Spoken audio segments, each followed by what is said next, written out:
शहर की बत्तियां धीमी पड़ रही थीं। दिल्ली बेचैन सी नींद में जा रही थी। दुकानें बंद थीं, उनके शटर नीचे जैसे किसी की भारी पलकें। हवा में गाड़ियों के धुएं और दूर कहीं मसालों की खुशबू। रात के 11 बजे थे। रात अभी शुरू ही हुई थी। आदि ने अपने पुराने बटुए को कसकर पकड़ा। 713 रुपये, यही उसकी कुल जमा पूंजी थी। इस बड़े शहर में जहां हर कोई अपनी धुन में भाग रहा था, आदि के पास बस यही थोड़ी सी रकम थी। बस इतना ही था उसके पास। इस शहर में जहां हर कोने पर एक नई चुनौती उसका इंतजार कर रही थी, आदि को नहीं पता था कि वह कैसे गुजारा करेगा। वो इस शहर में बिल्कुल अनजान था, जैसे शहर ने उसे निगल लिया हो। हर तरफ अजनबी चेहरे, अनजानी आवाजें और अनगिनत रास्ते थे। उसे समझ नहीं आ रहा था कि वह किस दिशा में जाए। अंदर ही अंदर डर उसे खाए जा रहा था। हर कदम पर उसे लगता था कि कोई उसे देख रहा है, उसका पीछा कर रहा है। उसकी छाती में चिंता का एक गांठ बंध गया था। उसे लग रहा था कि वह इस भीड़ में खो जाएगा और कोई उसे ढूंढ नहीं पाएगा। हर परछाई उसकी बेबसी का मजाक उड़ाती हुई लग रही थी। जैसे जैसे रात गहराती जा रही थी, उसकी बेचैनी और बढ़ती जा रही थी। उसे समझ नहीं आ रहा था कि वह कहां जाए, किससे मदद मांगे। वह एक बेंच पर बैठ गया, सिर को हाथों में थामे हुए। उसे अपने गांव की याद आ रही थी, जहां सब कुछ कितना सरल और सहज था। यहां इस बड़े शहर में वह खुद को बहुत छोटा और असहाय महसूस कर रहा था।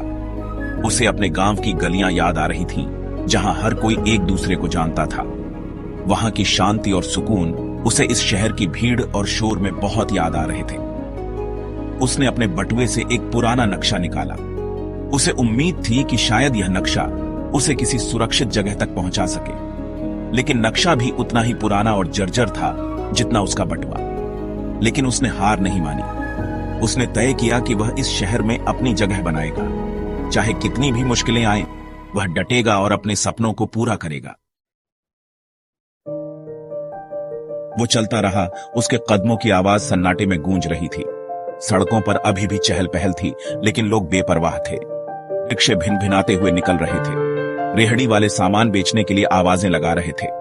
किसी ने उसे देखा तक नहीं, किसी को कोई फर्क नहीं पड़ा। वो मानो गायब था, भीड़ में कहीं खो गया था। उसके पेट में चूहे दौड़ रहे थे। भूख उसे सता रही थी। उसने खाने के स्टॉल्स की तरफ देखा। स्ट्रीट फूड की खुशबू से उसके मुंह में पानी आ रहा था, लेकिन उसके पास सिर्फ 713 रुपए थे। उसने अपने बटुए को और कसकर पकड़ लिया, मानो खुद से कोई वादा कर रहा हो, वो जिंदा रहेगा। उसने कुछ आदमियों को एक चाय की दुकान पर बैठे देखा। वो हंस रहे थे, बातें कर रहे थे। वो झिझका, फिर उनकी तरफ बढ़ा। शायद, बस शायद, वो उसे कोई रैन बसेरा बता सके। आराम करने के लिए कोई जगह। उसके अंदर उम्मीद की एक किरण जागी। भाग 6, अनजानों की मेहरबानी। यह कहानी एक ऐसे व्यक्ति की है जो एक अजनबी शहर में फंसा हुआ था, जहां उसे किसी की मदद की सख्त जरूरत थी। धड़कते दिल से वो उनके पास गया। उसकी चाल में हिचकिचाहट थी और उसके चेहरे पर चिंता की लकीरें साफ दिखाई दे रही थीं। वह सोच रहा था कि क्या कोई उसकी मदद करेगा या नहीं। उसने अपनी हालत बताई। उसकी आवाज धीमी थी, जैसे फुसफुसा रहा हो।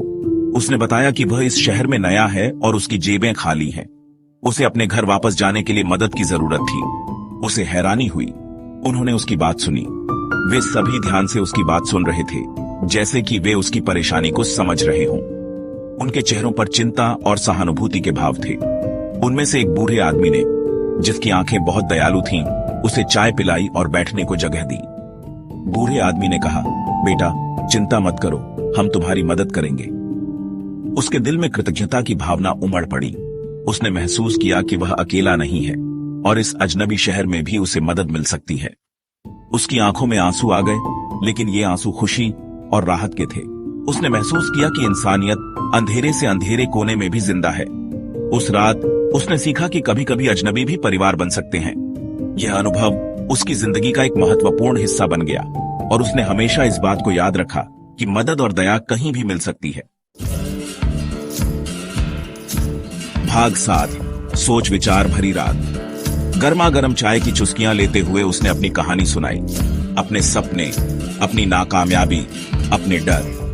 वो लोग सब्र से सुनते रहे, उसे हौसला देते रहे। उसे एहसास हुआ कि वो अकेला नहीं है, सबने अपनी अपनी मुश्किलें देखी हैं। उनके हौसले ने उसे ताकत दी। भाग 8। सुबह की शुरुआत। जैसे ही सुबह हुई, शहर में हलचल शुरू हो गई। सूरज की पहली किरणों ने आसमान को नारंगी और गुलाबी रंगों से रंग दिया। उसके अंदर एक नई उम्मीद जागी। रात लंबी और मुश्किल थी, लेकिन वो बच गया। उसने अपने डर का सामना किया। भाग 9। नया दिन, नई शुरुआत। एक नया दिन, एक नई शुरुआत। सूरज की पहली किरणें शहर की इमारतों पर पड़ रही थीं, जैसे कि एक नई उम्मीद का संदेश दे रही हो। उसने उन लोगों को धन्यवाद दिया और विदा ली। रात के अंधेरे में उसने अपने दोस्तों को अलविदा कहा। यह विदाई एक नई यात्रा की शुरुआत थी, एक ऐसा सफर जो उसे अपने सपनों की ओर ले जाएगा। उसके पास 713 रुपये थे, सपनों से भरी जेब और एक दिल जो उम्मीदों से भरा हुआ था। ये पैसे उसके लिए बहुत मायने रखते थे, क्योंकि ये उसकी मेहनत और संघर्ष का प्रतीक थे, और उम्मीद से भरा दिल। उसने आसमान की ओर देखा, जैसे कि सितारों से कुछ कहना चाहता हो। उसकी आंखों में एक चमक थी जो उसके अटूट विश्वास को दर्शा रही थी। उसे नहीं पता था कि आगे क्या होगा, लेकिन उसके दिल में एक अजीब सी शांति थी। वह जानता था कि रास्ता मुश्किल होगा, लेकिन वह तैयार था हर चुनौती का सामना करने के लिए। लेकिन वो उसका सामना करने के लिए तैयार था। उसकी आंखों में एक दृढ़ निश्चय था जो उसके हर कदम में झलक रहा था। वह जानता था कि उसे अपने सपनों को साकार करने के लिए कड़ी मेहनत करनी होगी। वो अपनी पहचान फिर से बनाएगा, एक एक कदम करके। हर कदम उसे अपने लक्ष्य के करीब ले जा रहा था। वह जानता था कि यह सफर लंबा होगा, लेकिन वह हर कदम का आनंद ले रहा था। वो अपनी किस्मत खुद लिखेगा, वो आदी था, और वह जानता था कि उसकी किस्मत उसके अपने हाथों में है। उसने अपने विचारों को एक नोटबुक में लिखना शुरू किया, जैसे कि वह अपनी नई जिंदगी की कहानी लिख रहा हो। और वो एक जीता जागता सबूत था।